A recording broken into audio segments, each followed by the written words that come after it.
जय हिंद। आज हम लोग जानेंगे टोपोग्राफी के बारे में। इसको हिंदी में क्या से बोलते हैं? अश्लाकृति विज्ञान। ठीक है, ये टोपोग्राफी को हिंदी में अश्लाकृति बोलते हैं। और इसमें क्या चलेंगे, इसके अंतर्गत पृथ्वी की बाहरी परत की बनावट का अध्ययन करेंगे, यानी कि पृथ्वी के ऊपर कैसा बनावट है उसके बारे में हम लोग अध्ययन करेंगे। जैसे कहीं पे पहाड़ है, कहीं पे नदी है, कहीं पे है सो समुद्र तट है के किनारे डेल्टा का निर्माण हुआ है, इसके बारे में देखेंगे। ठीक है, मृदा विज्ञान के चेहरे पेडोलॉजी। ठीक है, पेडोलॉजी के अंतर्गत क्या चीज है सो मिट्टी का अध्ययन किया जाता है, यानी कि मृदा का है सो अध्ययन है सो किया जाता है। एक होता है पोडोबॉगी। ठीक है, इसमें पोडोबॉगी में है सो पढ़ाने का कला के बारे में है सो अध्ययन किया जाता है, कैसे पढ़ाया जाता है। जैसे BEd DLEd सीटेट वगैरह में है सो ये बताया जाता है ये है सो कैसे क्या होता है पढ़ाने के, यानी कि बच्चों को पढ़ाया कैसे जाता है, इसी के बारे में है सो जानेंगे। इसके बाद है सो सबसे पहले हम लोग देखेंगे ऊंचावच। ठीक है, रिलीफ के बारे में, यानी पृथ्वी की ऊपर खाबर आकृति को ही है सो हम लोग ऊंचावच कहते हैं। इसको है सो 3 श्रेणियों में बांटा गया है, और इसमें पृथ्वी की जो सबसे बड़ी आकृति जो होती है उसको सबसे पहले श्रेणी में रखा है, जैसे महासागर और महाद्वीप को फर्स्ट श्रेणी में रखा जाता है। और इसके बाद इससे जो छोटा होता है, प्रथम श्रेणी से जो छोटा है उसको सेकेंड श्रेणी में, जैसे महाद्वीपों से बनने वाली आकृतियाँ जैसे पर्वत, पहाड़, मैदानी और मरुस्थल भाग है सो रखा जाता है। और तृतीय श्रेणी में ऊंचावच जो टाट आपर्दन से बनने वाली आकृतियों को है सो इसमें रखते हैं तृतीय श्रेणी में। एक बार UPSC क्वेश्चन पूछा था कि महासागर है सो किस श्रेणी में रखा जाता है। ठीक है, ये इतना सा आसान क्वेश्चन, लेकिन UPSC में ऐसा ना कि 10% इतना आसान पूछ देता है, इतना आसान कि आप जिसके अंदाजा नहीं लगा सकते, और 10% ऐसा क्वेश्चन पूछता है ना कि जिसको बनाना ही नामुमकिन होता है। इसके बाद इसमें थर्ड स्टेज में कैसे आकृति बनता है, जैसे भी घाटी, ये सकारात्मक घाटी, जलप्रपात, लोयस, ये सब है सो बनती है। इसके बाद देखेंगे हम लोग अक्षय के बारे में। अक्षय को कैसे बोलते हैं हम लोग? वेदरिंग को हम लोग जानते हैं। ठीक है, इसको टूटना फूटना ही वेदरिंग कहलाता है, यानी चट्टानों का है सो टूटना फूटना ही अक्षय है सो कहलाता है। और बल तथा दाब के द्वारा टूटना भौतिक अक्षय कहलाता है, यानी बल तथा दाब के कारण जो टूटता है उसको भौतिक अक्षय कहते हैं। लेकिन रासायनिक जो अम्ल और क्षार के माध्यम से जो है सो रसायन होकर जो चट्टान टूटता फूटता है उसको हम लोग बोलते हैं रासायनिक अक्षय। क्या बोलते हैं हम लोग? रासायनिक अक्षय। टूटना फूटना ही वेदरिंग कहलाता है। ठीक है, यानी कि चट्टानों का टूटना फूटना अक्षय कहलाता है। और बल तथा दाब के कारण जो टूटता है, बल तथा दाब जो दबाव के कारण टूटता है उसको बोलते हैं हम लोग वेदरिंग। लेकिन आम और क्षार के द्वारा जो टूटता है उसको बोलते हैं हम लोग रासायनिक अक्षय। ठीक है, चूना पत्थर तथा भौतिक ये दोनों का प्रभाव पड़ता है। ठीक है, इसमें रासायनिक अक्षय भी होता है और भौतिक अक्षय भी होता है, यानी कि दोनों। जैसे है सो रासायनिक अक्षय, जैसे इसमें अक्षय को समझ सकते, जैसे आप लोग खाना खाते हो। ठीक है, खाना खाते हो चावल को एकदम अंदर मुंह में डालते हो, चबाते होंगे तो ये जैसे टूटना फूटना हो गया। ठीक है, तोड़ फोड़ दिए। और इसके बाद जो है लावा में सो अभिक्रिया होता है। ठीक है, अभिक्रिया में ये सब मिलता है। ठीक है, तो रासायनिक होता है। और उसके बाद जो पेट में जाता है उसके बाद है कार्बो हाइड्रोक्लोरिक अम्ल के कारण से अंदर में बच जाता है खाना वगैरह। इसके बाद है सो हम लोग देखेंगे अपर्दन के बारे में। अपर्दन किसको बोलते हैं? चट्टानों में घिसावट के कारण घिसावट को ही अपर्दन कहते हैं। और अपर्दन की क्रिया में वायु, नदी, भूमिगत जल और सागर बर्फ इत्यादि द्वारा होती है, यानी कि अपर्दन किसके द्वारा होता है? ठीक है, अपर्दन किसको? इरोजन। ठीक है, यानी पत्थरों का है सो घिस जाना। ठीक है, उसी को बोलते हैं घिसावट के कारण है सो जो टूटता है उसी को बोलते हैं हम लोग अपर्दन। ठीक है, अपर्दन किसके द्वारा होता है? वायु के द्वारा होता है, नदी के द्वारा होता है, भूमिगत जल के द्वारा होता है, सागर के भी द्वारा होता है। अधिकतर लोग पूछते हैं अपर्दन के जल वायु द्वारा होता है, लेकिन हाँ वायु द्वारा भी, हवा के द्वारा भी होता है, क्योंकि हवा में भी बल होता है। जैसे आप लोग ऐसे सर्दी वगैरह होता है तो नाक वगैरह में कुछ लग जाता होगा। ठीक है, तो इसको ऐसे निकालने के लिए क्या करते हैं? आपको फेफड़ा में एक नाक से पूरा हवा बढ़ते हैं और इसके बाद ऐसे हम पूरा तेज से छोड़ते हैं ना, तो यहाँ से जो भी सर्दी वगैरह रहता है ये साफ, यानी कि इससे पता चलता है कि हवा में भी बल रहता है। और एक चीज़ और देखिएगा, एक बार जिसको आप लोग पसंद कर लीजिएगा ना, उसके अगर नाक से सितर भी बहेगा ना तो उसके ऊपर हीरा पहन ले है क्या। ठीक है, इसके बाद से हम लोग आगे देखते हैं निक्षेपण के बारे में, यानी डिपोजिशन के बारे में हम लोग देखेंगे। ठीक है, अपर्दन के फलस्वरूप निकाला गया गाद यानी कचरा जिस स्थान पर उसको जमा हो जाती है उसे निक्षेपण कहते हैं। ठीक है, और निक्षेपण की क्रिया ये निचले ढाल पर होती है। निक्षेपण की क्रिया कहाँ होती है? निचले ढाल पे होती है। इसको हम आगे है सो बताते हैं। ठीक है, इरोजन मतलब अपर्दन किसको बोलते हैं? टूट फूट गया। ठीक है, उसी को जैसे ईटा है। ठीक है, ईटा को हम लोग तोड़ फोड़ दिए। ठीक है, ये हो गया अपर्दन। और ईटा को जो तोड़े उसको रगड़े। ठीक है, रगड़ने से ये क्या चीज हो गया?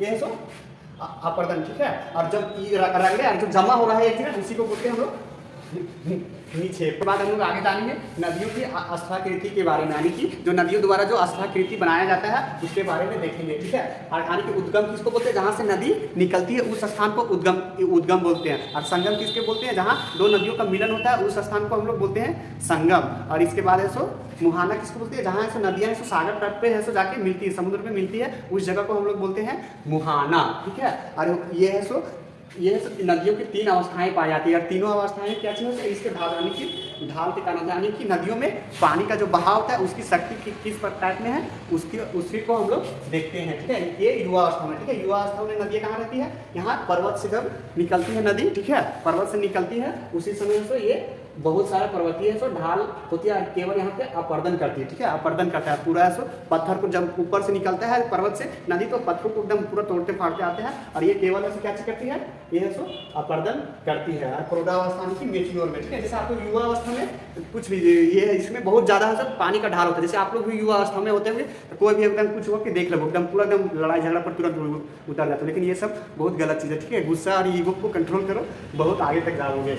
और इसमें इसके बाद प्रौढ़ावस्था में कि मेच्योर अवस्था में, ठीक है, इसमें नदियाँ से मैदानी क्षेत्र में बहती है और केवल ये सो अपर्दन ही कर पाती है, ठीक है। मैदानी भागों में केवल ऐसा अपर्दन कर पाती है, और अपर्दन ऐसा केवल ऐसा जैसे जैसे नदी गुजरी, ठीक है, तो अपर्दन कर रही है। और क्योंकि मिट्टी मैदानी भागों में ज़्यादा ऐसा पानी का स्पीड ज़्यादा नहीं रहता, ठीक है, तो ये अपर्दन करती है। और थर्ड अवस्था में है सो इसमें केवल ऐसा निक्षेपण करती है, ठीक है, यानी कि नदियाँ है सो बूढ़ावस्था में चल जाती है, यानी कि वृद्धावस्था में चल जाती है, तो केवल ऐसा निक्षेपण करता है, ठीक है। यहाँ पे टाइपिंग छूट गया है, तो केवल क्या करता है, निक्षेपण, ठीक है। ये बूढ़ावस्था में और यहाँ निक्षेपण है सो ये अंतिम समय पर है सो जाके करते, इसके बारे में डिटेल से आगे बताते हैं, ठीक है। ये होता है प्रवणता, ठीक है। ये किसी समुद्र के मतलब समुद्र और उस स्थल का समुद्र तल से ऊंचाई कितना है, ठीक है, उसी को बोलते हैं हम लोग ऐसी प्रवणता, ठीक है। जैसे आप लोग रेलवे स्टेशन पर ऐसा अधिकतर देखते होंगे कि ये समुद्र तल से ऊंचाई इतना है इतना मीटर में है, इसी प्रकार से ये है तो ये मान लो ये समुद्र, ठीक है, ये समुद्र तल से जैसे यहाँ पे हिमालय, ठीक है, हिमालय का ऊंचावत कितना है उसी को है सो हम लोग देखते हैं, इसी को बोलते हैं हम लोग क्या चीज, प्रवणता, ठीक है।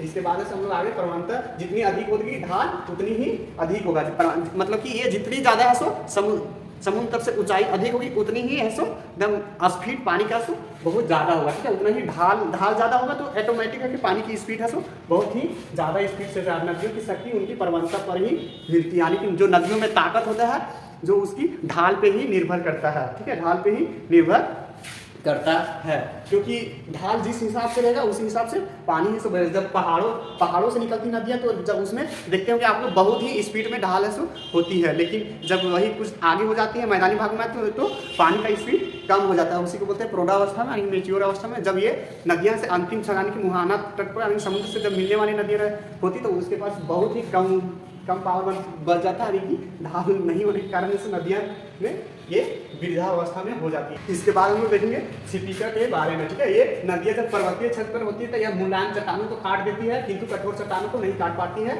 और उसके कारण उबड़ खाबड़ आकृति का निर्माण हो जाती है जिसे छिपिका कहते हैं, ठीक है। जब नदी से जब ऐसे पहाड़ों से है सो नदियाँ निकलती है, ठीक है, पर्वतीय क्षेत्र से नदियाँ निकलती है तो वहाँ पे है सो बहुत प्रकार के सो चट्टानें पाई जाती है, जो चट्टान को काट देती है, जो मुलायम चट्टान होता है वो काट देती है, और जो कठोर चट्टान होता है उसको काट नहीं पाती है। जैसे यहाँ पे देखो ये चट्टानें नहीं दिख रही है, ठीक है, ये सब इसको काटने नहीं सका, ठीक है। यहाँ पे शायद कैमरा से अच्छा नहीं दिख रहा होगा क्योंकि ये इमेज है सो फटा हुआ है, ठीक है। इसके बाद ऐसे हम लोग आगे देखेंगे कि ये भी आकार की घाटी, ये नदियाँ जब दो पर्वतों के बीच से निकलती हैं तो भी आकार की घाटी है इसका निर्माण करती है। जब नदी है सो दो पर्वत से के बीचों बीच निकलती तो भी आकार की घाटी निकलती है, ठीक है। जैसे देखो ये ऐसे भी आकार की घाटी है ना, देखो ये ऐसे अरे देखो ये यहाँ है और यहाँ पे नदी निकल रही है, नदी बह रही है, इसी को बोलते हैं हम लोग भी आकार की घाटी। इसके बाद देखते हैं गार्ज किसको बोलते हैं, गार्ज कुछ नहीं, ठीक है, ये भी आकार की घाटी जब गहरी हो जाती है तो उसी को बोलते हैं हम लोग गार्ज, ठीक है। और गार्ज कहाँ का, ये सिंधु सतलज तथा ब्रह्मपुत्र नदियों पर गार्ज का निर्माण करने वाली ये सब है सो प्रमुख नदी है, ठीक है। इसके बाद हम लोग देखेंगे केलियन, यानी कि इसको बोलते हैं आई आकार की घाटी भी हम लोग बोलते हैं, यह गार्ज से भी गहरी होती है और इसका ढाल बिल्कुल सीधा होता है और गहरा और सबसे गहरा केलियन कहाँ पर पाया जाता है, ये यूएसए में कोलोराडो नदी पर स्थित ग्रांड केलियन है, ये सबसे गहरा, ये क्वेश्चन में भी पूछते थोड़ा सा ध्यान में रखिएगा, ठीक है। यानी कि यानी कि देखो फर्स्ट में से जो वी आकार की घाटी, ठीक है, यानी दो पर्वतों के बीच जो भी निकलती है उसे वी आकार की घाटी कहते हैं। लेकिन जब यही है सो गार्ज का निर्माण कर, थोड़ी सी नदियां सब गहरा हो जाती है तो उसको बोलते हैं हम लोग गार्ज बोलते हैं। लेकिन जब है सो ये गार्ज भी है सो बहुत गहरा चल जाता है, ठीक है, देखो यहाँ पे यहाँ पानी जा रहा है, ठीक है, ये अंदर पूरा एकदम गहरा है, ठीक है, और गहरा चलता है यानी सीधा एकदम खड्डा हो जाता है, तो ये आई आकार की घाटी से बहती है वो नदी, तो उसी को बोलते हैं हम लोग आई आकार की घाटी है केनियन घाटी। और केनियन घाटी सबसे गहरा कहाँ यूएसए में है, ठीक है, ये कोलोराडो नदी पर स्थित है जिसको ग्रांड केनियन बोलते हैं। इसके बाद हम लोग आगे देखेंगे, ठीक है, जलप्रपात, ठीक है, जलप्रपात क्या बोलते हैं, अंग्रेजी में वाटरफॉल बोलते हैं जलप्रपात को, और उर्दू में हम लोग बोलते हैं झरना, ठीक है, उर्दू में हम लोग बोलते हैं झरना। और नदियाँ जब ऊंचाई से नीचे की ओर गिरती है तो जलप्रपात का निर्माण करती है या पर्वतीय या पठारी क्षेत्रों में ही पाया जाता है। पठारी या पर्वतीय क्षेत्रों में जब नदी, जैसे कि ये नदी है, ठीक, देखो ये नदी से बहते हुए जा रहा है और देखो ये कितना पानी है जब गिर रही है तो इसी को बोलते हैं हम लोग जलप्रपात, ठीक है। जब नदी से बहुत ऊंचाई से जब पानी जब नीचे गिरती है तो उसी को बोलते हैं हम लोग जलप्रपात। इसके बाद हम लोग आगे देखते हैं अवनम और नमन कुंड, ठीक है, अवनमन कुंड किसको बोलते हैं, जैसे यहाँ पे देखो ये नदियाँ से बहते आ रही थी, जब ये यहाँ डायरेक्ट गिर गई, ठीक, यहाँ पे ध्यान से देखिएगा, ठीक है, ये छिपिका का निर्माण करती है, ठीक है, क्या का ये है सो छिपिका का निर्माण करती है, ठीक है, जैसे ये छिपिका हो गया, ठीक, ये छिपिका का हो गया, ठीक। इसके बाद है सो ये नदी है, ये पानी बहते हुए आ रही है, ठीक, और ये अचानक यहाँ पे ये गिर गई, ठीक, गिर रही है तो ये जलप्रपात का निर्माण जब गिरा, ठीक है, तो यहाँ पे ऐसे गड्ढा के रूप में बन जाता है, ठीक है, तो यहाँ पे है सो गड्ढा, यही जो गड्ढा यहाँ पे बना, ठीक है, इसी को हम लोग क्या बोलते हैं अवनमन कुंड, ठीक है, जैसे यहाँ पे पानी गिर रहा है ना, यहाँ पे बहुत बड़ा गड्ढा का निर्माण हो गया है होता है, उसी को बोलते हैं अवनमन कुंड। आप लोग फिल्म वगैरह में देखिएगा कि हमेशा हीरोइन जैसे यहाँ गिर वगैरह जाती है तो यहाँ हीरो है कि आग बचाने लगता है, गिरता अंदर तक जाता है, इसके बाद ऐसे इधर से निकलता है, ठीक है, कहा जरूर यहाँ जाके फोटो खिंचाना यहाँ सब, ठीक है, बैच में इस तरह पढ़ा रहे थे हम लोग के सर, हम लोग तो आर से यहाँ पे धक्का देते हैं, गिरा देते हैं, हम लोग बचाने भी नहीं जाते। इसके बाद हम लोग देखेंगे ये सकाटी घाटी, ये नदियाँ मैदानी क्षेत्र में मुलायम चट्टानों को काट देती है तथा कठोर चट्टानों को छोड़ देती है, इस कारण से ये सकाटी घाटी बनती है, इसे विसर्ग भी कहते हैं, ठीक है। जब नदियाँ हैं तो मैदान भाग में तो एकदम मुलायम चट्टान तो उसको काट देता है, और जब मुलायम चट्टान को काट देता है और जो कठोर चट्टान उसको काट नहीं सकता है, और ये है सो ये सकाटी घाटी में बदल जाता है। जैसे आप लोग भी गंगा नदी कहीं देखोगे तो ये सांप की तरह ऐसे ऐसे होता होगा, देखो ये कहीं भी दिख जाएगा, ये इसी को बोलते हैं हम लोग ये सकाटी घाटी। इसके बाद देखते हैं हम लोग गोखुर झील, गोखुर झील, ठीक है, गोखुर झील किसको बोलते हैं, जब ये सकाटी घाटी जब सीधी हो जाती है तो वह गोखुर झील का निर्माण करती है। जैसे हम जब ऐसो पहाड़ों से नदियाँ निकलती तो यहाँ पे छिपिका का निर्माण होता है, जब ये पानी से आगे यहाँ पे बहते हुए आती है, ठीक, ये बहते हुए यहाँ आ गई, ठीक है, ये बहते हुए यहाँ आई तो यहाँ पे है सो ये जलप्रपात का निर्माण किया, ठीक है, और जलप्रपात से जब यहाँ पे ये गड्ढा का जो ये निर्माण हुआ उसको बोलते हैं क्या चाहिए हम लोग, गड्ढा का जो निर्माण हुआ उसको अवनमन कुंड बोलते हैं। और ये अवनमन कुंड से जब आगे जाती है, ठीक है, ये नदियाँ है सो आगे बहते हुए इसी प्रकार जाती है, ठीक है, तो ये है सो कहीं पर ये सकाटी घाटी बना देती है, ठीक है, ऐसे से बहते हुए ये नदियाँ जब बह रही है देखो ये ऐसे ऐसे बना दी, ठीक, ये बहते हुए ऐसे, जब ये नदियाँ बह रही है, जब बहते हुए आई, जब है सो हर कोई से शॉर्टकट जाना चाहता है, ठीक है, इसी प्रकार शॉर्टकट जाना पड़ता है, तो ये नदियाँ सो ये इधर ही से मुड़ जाती है और इधर ही से उसे बहने लगती है, ये पानी है सो इधर ही से बहने लगती है, और ये सेप को है सो काट देता है, ठीक, ये सेप को है सो यहाँ पे काट देता है, और ये यहाँ पे है सो यही आकृति बोलते हैं, यहाँ पे है सो गोखुर झील का निर्माण होगा, इसी को बोलते हैं हम लोग परिपक्व झील भी हम लोग बोलते हैं, किसी को बोलते हैं हम लोग गोखुर झील, कैसे बोलते हैं गोखुर झील।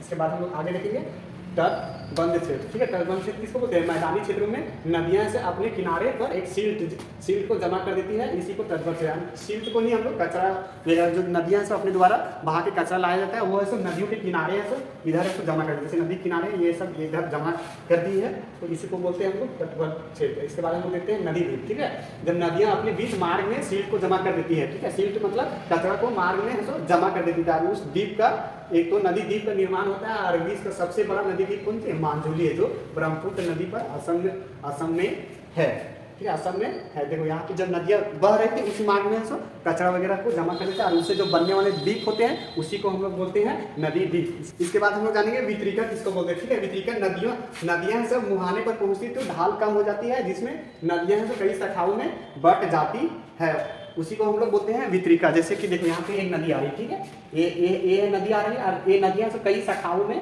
बट गई, ठीक है, देखो ये कई शाखाओं में बट गई अपने मुहाने पर। इसी को ये सब सारे जो दिखाई दे रहे हैं उसी को बोलते हैं हम लोग वितरिका, ठीक है, कई शाखाओं में बट गए इसको बोलते हैं वितरिका। अब इसके बाद है डेल्टा, किसको बोलते हैं, देखो दो वितरिकाओं के बीच जब गाद या सिल्ट जमा हो जाता है तो उसे त्रिभुज के समान आकृति बनाने की उसे है सो डेल्टा कहते हैं। यह बहुत ही उपजाऊ होता है और सबसे बड़ा डेल्टा है सो गंगा और ब्रह्मपुत्र का है सो डेल्टा है, जिसे सुंदरवन का डेल्टा कहते हैं। और ये है सो पश्चिम बंगाल और बांग्लादेश के समीप है। बांग्लादेश में इसका सबसे ज़्यादा एरिया है। जैसे डेल्टा किसको बोलते हैं, देखो यहाँ पे ध्यान से देखो, ठीक है, जैसे ये दो वितरिका, ठीक है, दो वितरिका है और यहाँ पे है सो सीट ना के एकदम पूरा यहाँ पे है सो जमा हुआ, ठीक, देखो इसी को बोलते हैं हम लोग डेल्टा, ठीक है। ये है सो डेल्टा है सो भी एक त्रिभुज आकार के होता है, ठीक है, आप लोग ऐसे पढ़े भी होंगे, ठीक है, मैथ में डेल्टा के बारे में, ठीक है, इसी प्रकार होता था डेल्टा, आप लोग मैथ वगैरह में पढ़े होंगे। इन्हीं दो बीच के जो बनता है वितरिकाओं के बीच में उसी को बोलते हैं हम लोग डेल्टा, ठीक है। और ये है सो यहाँ पे सुंदरवन का है सो डेल्टा पाया जाता है और यहाँ पे है सो बंगाली टाइगर में पाया जाता है। ये सुंदरवन का जो है वहाँ पे है सो बंगाली टाइगर पाया जाता है और यहाँ पे है सो पेड़ पौधे भी पाए जाते हैं। क्या बातें हैं, पेड़ पौधे भी पाए जाते हैं और यहाँ पे एक क्या चाहिए, मैंग्रोव जंगल पाया जाता है, ठीक है, मैंग्रोव जंगल पाया जाता है। इसमें सो लकड़ी है सो बहुत ही कमजोर पाया जाता है, क्योंकि ज़्यादा मजबूत रहेगा तो है सो वहाँ पे ऐसे यहाँ पे कीचड़ रहता है, ये तो पूरा धड़ जाकर गिर जाएगा। और यहाँ पे लकड़ियाँ है सो एक दूसरे पे है सो लगाए रहते हैं। और यहाँ पे सो टाइगर पाया जाता है। कौन सा टाइगर, बंगाली टाइगर। और यहाँ पे कभी कभी वितरिकाओं के बीच है सो यहाँ पे कभी कभी लोग है सो मछली मारने जाते हैं इन वितरिकाओं के बीच। जब ये टाइगर झील है सो पाया जाता है तो यहाँ पे है सो टाइगर है सो इन मछुआरों को है सो कभी कभी है सो खा भी लेता है। इसके बाद हम लोग जानेंगे जब नदियों के वितरिकाओं की संख्या अधिक हो जाती है तो समान दिखने लगती है। इसलिए सब क्या चाहिए, डेल्टा को पश्चिमी पार डेल्टा कहते हैं। जब देखो यहाँ पे देखो जब नदियाँ कई वितरिकाओं में बट जाती है तो देखो जब यहाँ देखो ये यहाँ कई में भी बढ़ जाए तो देखो ये दूर से देखे हुए हैं ये पक्षी के एक वंश की तरह दिखाई दे रहा है। इसी को हम लोग बोलते हैं पश्चिमी पार डेल्टा, ठीक है। इसके बाद हम लोग जानेंगे ये मिसिसिपी नदी पर यूएसए में ये पाया जाता है और यहाँ पे पश्चिमी पार डेल्टा बनाती है और इसका डेल्टा सबसे चौड़ा पाया जाता है। और डेल्टा है तो कई प्रकार के होते हैं। ये है तो चापाकार डेल्टा होता है, पंजाकार डेल्टा होता है, जवारनद मुखी डेल्टा होता है, फिर दंताकार डेल्टा होता है जिसको विलिसाकार भी डेल्टा कहते हैं। ये भारतीय नर्मदा तापी पर है सो ये डेल्टा है सो स्थित है। और ये जवारनद, ठीक है, जवारनद किसको बोलते हैं हम लोग,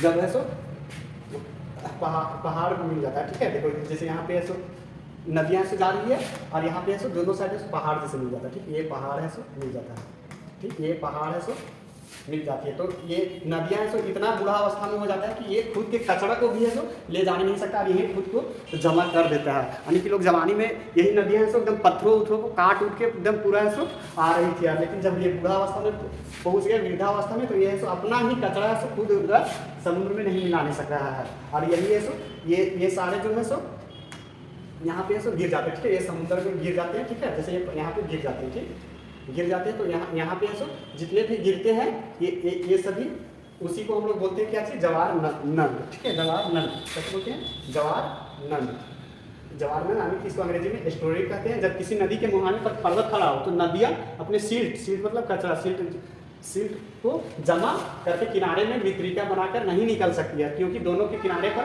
पर्वत रहता है, यह सिल्ट को सागर में गिरा देती है। तो उसी को बोलते हैं हम लोग जवारनद और एस्टुअरी कहते हैं। और जवारनद है इसमें बनने वाले सागर तट तो बड़ा हो जाता है। और गोवा का जो बंदरगाह है वो जवारनद पर ही स्थित है। और सबसे बड़ा जवारनद है सो गोदावरी नदी पर है सो स्थित है। और नर्मदा तथा ताप्ती पश्चिम की दामोदर और गोदावरी और पूर्व की ओर जवारनद है सो एस्टुअरी बनाती है। जब नदी किसी एक छोर पर पर्वत खड़ा है तथा दूसरे साइड से पर्वत होता है और उस पर एस्टुअरी बनती है, पर्वत नहीं हो तो उस पर डेल्टा बनाती है। यानी कि इसका कहने का मतलब है जब एक साइड है सो पर्वत होता है, ठीक है, एक साइड है ये साइड है सो पर्वत होता है तो ये साइड तो कचरा नहीं जाने सकते, ठीक है, यानी कि सिल्ट इसका नहीं है सो जाने सकता है। लेकिन जब ये दूसरे साइड है सो ये डेल्टा का निर्माण करती है। उसी को बोलते हैं हम लोग क्या चीज़, जवारनद, ठीक है। जय हिंद, हम लोग मिलेंगे नेक्स्ट वीडियो में।